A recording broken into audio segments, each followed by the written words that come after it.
1, 2, 3, let's go. Wednesday afternoon, hoping you will tune into our show. It's hosted by Cuz. Welcome back to the Football Referee with Emmy Hikins, Trevor and Femi Madariola.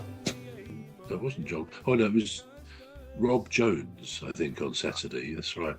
And it was quite incredible that usually most teams, most fans say, oh, the refs are always against us. You know, they have big team syndrome and all this, even though, let's face it, referees by and large, I'm sure, without exception, do an honest job.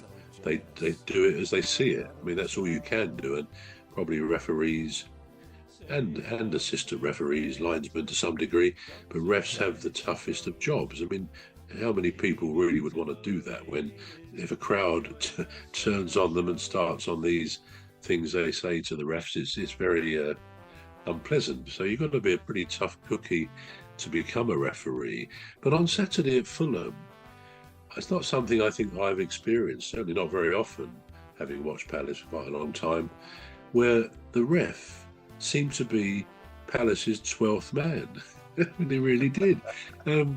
You know, the Fulham fans eventually were sort of going mad and calling the ref all sorts of abusive names, because it seems even to us Palace fans, it honestly seemed like, whether it was Will Hughes, as I already said about Will, steaming in sometimes or whatever, giving what should have been fouls at the very least, a couple of times should have been yellow cards.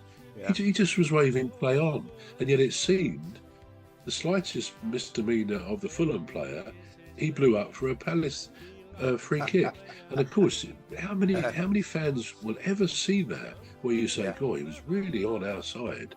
But it did seem to be like that, which was quite remarkable. Now, I'm sure it was just a situation where the ref blew the whistle as he saw it or didn't blow it if he didn't think something was a foul. And I think nowadays refs are probably encouraged to keep the play moving. In the past, too often they blow up at the slightest little thing, but that seems to have got much better because people want to see the flow of the game, you know, end-to-end stuff.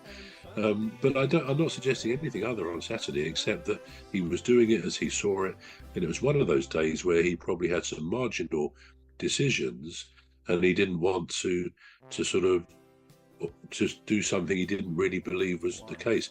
I mean, interestingly, last night at Palace, it was sometimes as if the ref last night was making up for what the ref did on Saturday, if you see what I mean. But no, I genuinely think they do an honest job, and I include Michael Oliver in that, of course. I think he is a very good ref. I do. I think he tends to get the big games, which might make life a bit more difficult because he's dealing with perhaps better players. Players, almost by definition of being in the top teams, will perhaps feel they've got the right to question. We're going to take a short break now. The Football Ref will be back shortly. You're listening to the Football Referee with Emmy Hikins, Trevor and Femi Madariola. The Football Referee will be back shortly. Please stay tuned.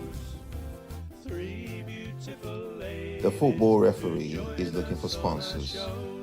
If you're a business out there looking to spread the word about the products and services you offer, please get in touch on our website, deepstuffrecords.com. And also, if you're looking to get involved on this show, please reach out via our Facebook page, Deep Stuff Radio or Deep Stuff Records. Thank you. Say hello to old Mimi, Dr. Gladys and Rose, three beautiful ladies who join us on our shows. There's one other bro, sometimes joins us on the show. His contribution's thoughtful and smart. Femi is his name. He likes to play our game, and his smart solutions come right from the heart.